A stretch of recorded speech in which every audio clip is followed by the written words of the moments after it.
The reading for today is from Real Moments by Barbara DeAngelis. And she writes, "Of all the wonders life on earth has to offer, none is greater to me than love. Love infuses life with meaning. It performs magic and miracles. It brings light where there was darkness and hope where there was despair. It is your greatest teacher and your most constant blessing. Love is a force more formidable than any other. It is invisible, yet it is powerful enough to transform you in a moment and offer you more joy than any material possession ever could. Love is the magician of the universe. It creates everything out of nothing. Love produced you. Without it, you wouldn't be here at all. Love sanctifies life. Where love is, you are given a glimpse of the sacred. You rise above your humanness and see the world through heavenly eyes. But most of all, I believe love offers you an opportunity for deep spiritual awakening. For when you love, the usual boundaries which separate you from something else dissolve, and you transcend the illusion of separation which defines human existence, and you experience oneness." And so it is. So welcome to those of you who may have just arrived in this sanctuary. The theme for the month of October is We Are All Connected. My talk title is Pure Love. Now, on the human plane, love might refer specifically to the passionate desire and intimacy of romantic love, or the sexual love of Eros, or the emotional comfort of familial love, or the platonic love of friendship, or the pleasure of a really good meal. You laugh. Don't we always say, "I loved that pasta"? Could also refer to the profound oneness of religious love, or to really any other idea or concept of love that encapsulates or encompasses all of those different kinds of feelings. On the spiritual plane, love is just love. Marianne Williamson, in her book, A Return to Love, quite succinctly says, "There is no love but God's love. There are no different categories of love. There isn't one kind of love between a mother and a child, another between lovers, and another between friends. The love that is real is the love that lies at the heart of all relationships. That is the love of God, and it doesn't change with form or circumstances. So that love, pure love, defies description. It just simply is. And there's really no way of explaining that. This love, this pure love, is without conditions. It is unqualified. It asks nothing, demands nothing, or requires nothing. This love, pure love, is not selective or exclusive. It doesn't make one person any more special than any other person. It doesn't come with jealousy, possessiveness, manipulation, fear, doubt, or control. For something to be pure, it means that it is free of dirt, of pollutants, of infectious agents, or any other unwanted material. It contains nothing inappropriate or extraneous. It's clean and wholesome, without any discordant quality. It is unmitigated, can't be diminished or moderated in intensity. It is always the same. We experience pure love as kindness, givingness, acceptance, peace, love, non-judgment, and caring about the happiness of another without one single thought for what we might get out of it ourselves. Pure love is the love of God. It is written that God is love and love is God, and mystics throughout all time and in all different faith traditions have said that the essential essence of God is love. So it can only be true that if God is love and we were created by God, out of God, then our innate, underlying, innermost nature has to be love. It has to be. It could be no other way. It is what we are at our very core and who we have come here to be. Love isn't perceived through this kind of love. This pure love isn't perceived through our human senses. It is perceived through and as our highest self, that innate knowledge of our hearts. For Eckhart Tolle, the bottom line about love is this: love is a state of being. Your love is not outside, it is deep within you. You can never lose it, and it cannot leave you. It is not dependent on some other body, some external form. In the stillness of your presence, you can feel your own formless and timeless reality as the unmanifested life that animates your physical form. You can then feel that same life deep within every other human and every other creature. You look beyond the veil of form and separation. This is the realization of oneness. This is love. This is the oneness that Barbara DeAngelis was talking about in the quote that Janelle read. Ernest Holmes, in the Science of Mind textbook, in a section in which he talks about the teachings of Jesus, says the two great commandments are to love God and to love one another.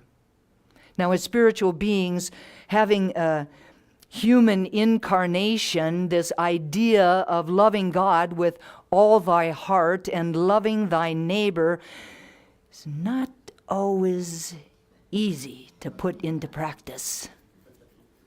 We find that we so often get caught up in worldly concerns, in negative emotions, in judgmental thoughts, and dualistic beliefs that don't leave enough room in our lives for the pure love of God to be experienced or to be expressed through and as us.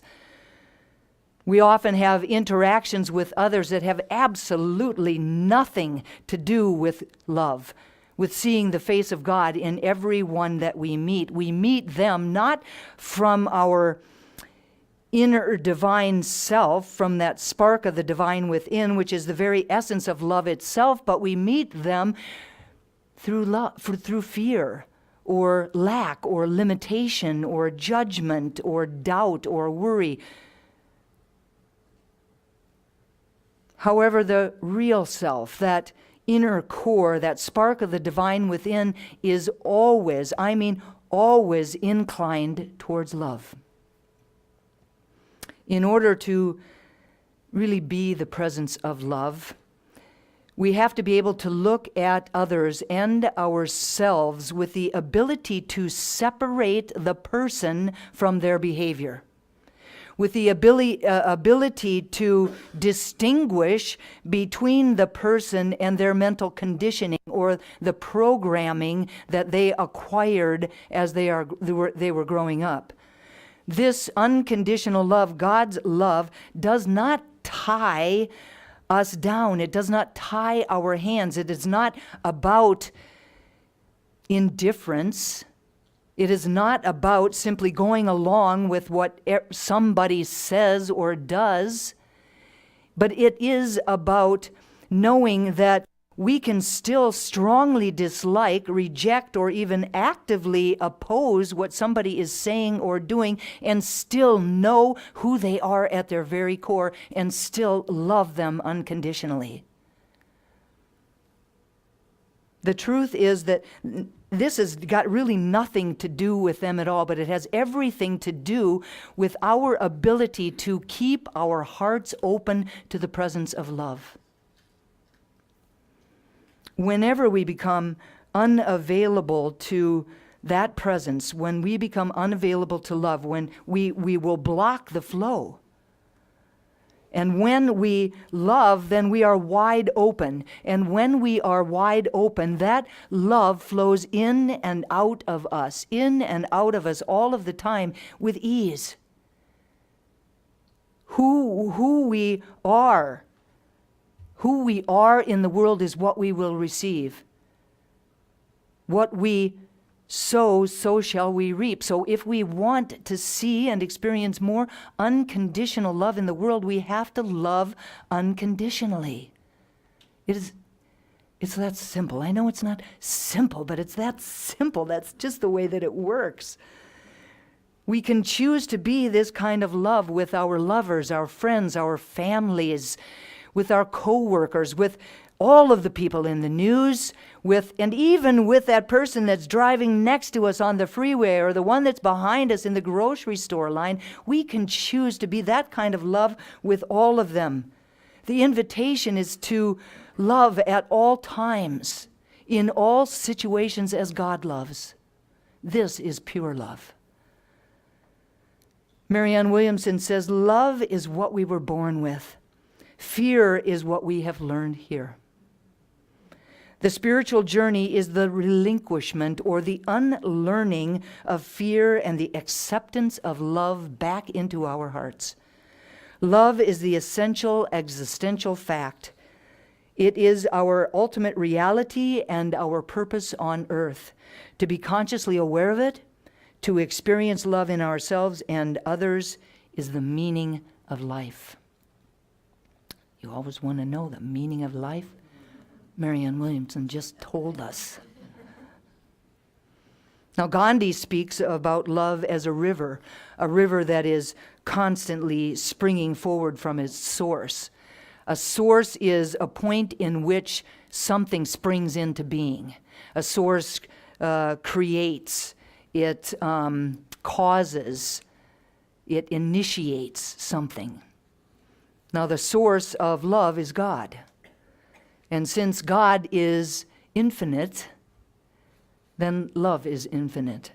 That it is inexhaustible, that it is forever flowing from its source. Gandhi says, love is the greatest force the world possesses, and yet it is the humblest experience. It doesn't force itself on the world, but only exerts itself when we allow it to be expressed through us. When we allow it to express through us, it is a power, it is a force that is transformative. Pure love has the power to bless everything and everyone, and when that happens, then the world changes. Another commandment that Jesus spoke about around this idea about love was that we should love our enemies. Again, a great idea in theory, but not always so easy to put into practice. In a sermon that I listened to, Reverend Dr. Martin Luther King talks at great lengths about this verse in the Bible from Matthew. The verse says, "Ye have heard that it has been said, Thou shalt love thy neighbor and hate thy enemy. But I say unto you, love your enemies, bless them that curse you, do good unto them that hate you, and pray for them that despitefully use you, that ye may be the children of your Father which is in heaven."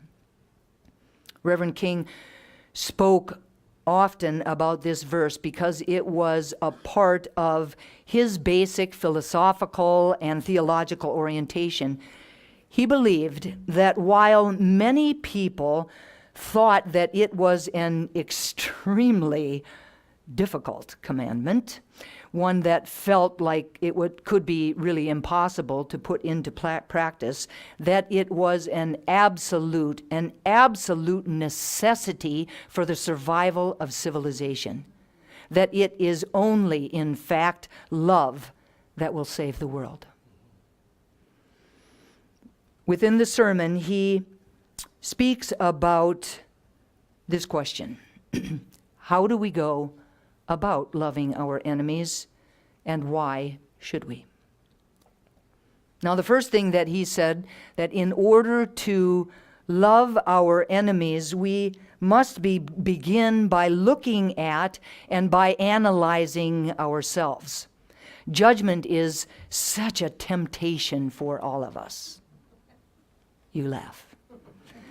It is such a temptation for all of us on the human side of life. We often have a way of having a problem with the way that people are behaving. We want them to behave a different way. We want them to behave in the way that we want them to behave. Now, when I find myself in that space, it happens. I have to remind myself that one of the basic concepts of the science of mind is that we have a role to play in our experiences. That we have a role, that we co-create our experiences. So knowing that that is the truth, the question that we can ask ourselves in analyzing ourselves is, how is this experience a mirror for the way that I am being in the world? How is this experience a mirror for the way that I am being in the world? Now, this behavior, unlike the behavior of everybody else, this behavior we can do something about. The invitation, however, is to do it from a place of not being judgmental or critical about yourself, but just to be in a space of recognizing that this analysis, this opportunity to look within, is an opportunity for a new awareness to be revealed. Edwene Gaines tells a story that she experienced when she was younger, a number of years ago, about someone stealing her jewelry.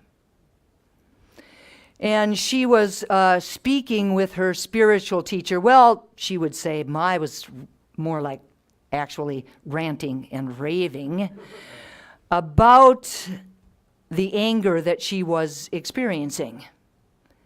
And her spiritual teacher told her that no one can steal from you unless you steal. As you can imagine, it made her even madder. And so she yelled at her teacher, stating that she does not steal. "Oh, yes, you do," he replied. "In fact, you're stealing my time from me right now." And in that moment, she acquired a new awareness that forever changed her life. The first thing we need to do is to look at ourselves and to analyze ourselves and our role in the experience. The second thing that Dr. King believed that an individual must do that is seeking to love their enemies is to discover the element of good in them. The invitation is that every time we begin to judge, to find fault with, or to even hate another person, to realize that there is good within them and to turn our attention to that good. When we can look at another person and see the face of God in them and know that goodness resides in them as the very presence of God itself, then we will be able to see them in a different light. And if we see them in a different light, then we open up a space for them to step into in a different way. We can know that their behavior is born out of fear,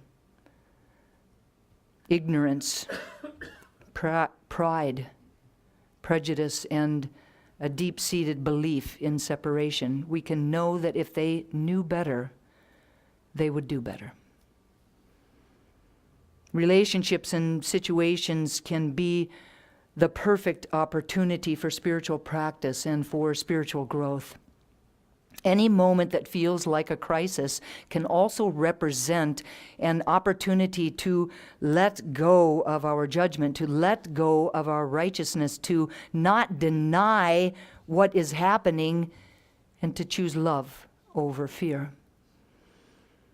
Instead of fighting the darkness, the invitation is to bring the light, bring the pure love of God to the situation, and to know that that situation will transform because of it. It's a better opportunity, a saner opportunity to do that than to simply put some kind of a Band-Aid on it, to try to fix it in the world of form, from a space in the world of form. Pure love has a redemptive power. It transforms. It transforms people. It transforms situations. Rumi says, love has come to rule and transform. Stay awake, my heart. Stay awake. According to Reverend Dr. Martin Luther King, this is how to love your enemies. Let's look at the why. The first reason that we should love our enemies is that hate only intensifies the experience of the existence of hate on the planet. So he says, if I hit you, and then you hit me, and then I hit you back, and you hit me back, and then I hit you back, and then you hit me back, on and on, you see it, that goes on infinitum. It never, never ends. Somewhere, somebody must have a little sense. And that is the strongest person. The strongest person is the person who can cut off the chain of hate. Somebody somewhere must cut off that chain of hate and infuse the relationship, infuse the situation, infuse really at a fundamental level the entire structure of the universe with the strong and powerful presence of love. Love is truly the strongest power that there is, powerful enough to dissolve even the most hate-infused relationship or situation that we could ever think up. The second reason why you should love your enemies is because hate distorts the personality of the hater. Hate is injurious to the person who is being hated. But the truth is that it is even more injurious to the person that is doing the hating. The more we hate, the more we develop guilt feelings, and then we begin to subconsciously repress or suppress those feelings, and then those feelings stack up in our subconsciousness, and then they affect who we are in the world. They have their way with us. Hate is a cancer that just gnaws away at the very center of our being, at the very center of our existence. Every morning in my inbox, I receive an image from a group called The Crew at Story People. A couple of mornings ago, this is the image that I received, and I really couldn't blow it up too much bigger, but it says, "We are here to end it." And I said, and she said, "No, we're here to begin it." And then she turned and opened her arms, and everywhere I could see there were people like bright birds calling with 1,000 voices, and suddenly I understood. Here is where it begins with all of us together, giving our daughters a world worth loving for a lifetime to come. We're not here to end it. We have been trying to end it for forever. We have been consistently fighting against the way things are, the poverty, the injustice, the war, the disenfranchisement, the fear, the anger, the senseless killings, and the prejudice, and very little has changed. We have spent too much time meeting anger with anger, hatred with hatred, judgment with judgment, and cruelty with cruelty. If we want to change the world, we have to stop our reliance on these harsh and outdated modes of being. Leroy Barber, in his book Embrace, God's Radical Shalom for a Divided World, says, "We are in the middle of a divisive moment. The winds of discord are blowing hard. We are in a conflict-ridden conversation, and it's troublesome. But our current way of living and relating will only lead to destruction." I believe that the problem facing humanity today is a spiritual problem, and I believe that it can only be solved by spiritual means. We have a choice in the matter, and I believe that we need to choose something different. I believe that we need to choose love. Leroy Barber goes on to say, specifically, our work now is the work of the soul within each of us, and the soul of humanity as a whole. Now, this must be a choice to produce in the world not a change in circumstances, just simply moving about all of the parts in form, but a change in consciousness. This change in consciousness is the only thing that will ever heal this world, that will ever heal the planet. So I have a question this morning. And that question is who?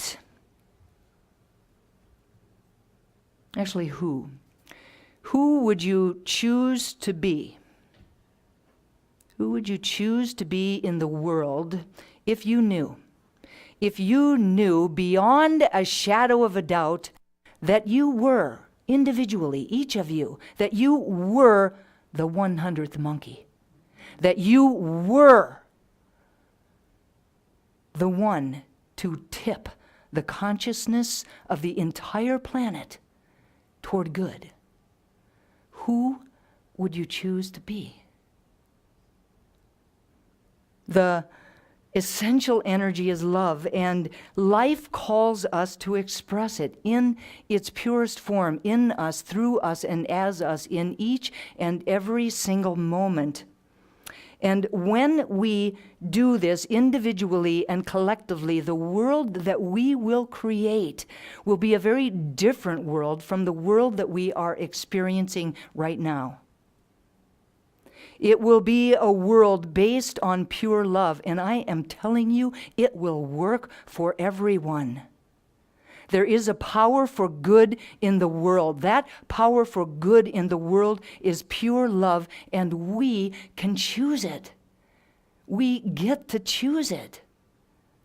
Please repeat after me. Today, above all else, I choose to be the presence of pure love. In every way, in every situation, with everyone. And so it is.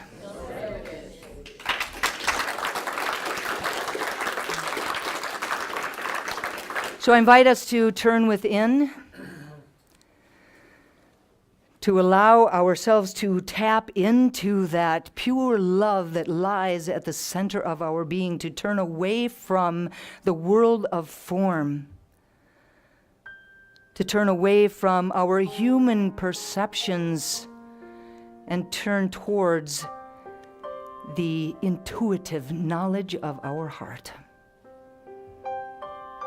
It is here that I recognize the one spirit, the one life, the one love, the one creative energy back of everything that there is. I call this power and presence God, and I know that it is everywhere at all times, an energy with no circumference and points of center everywhere.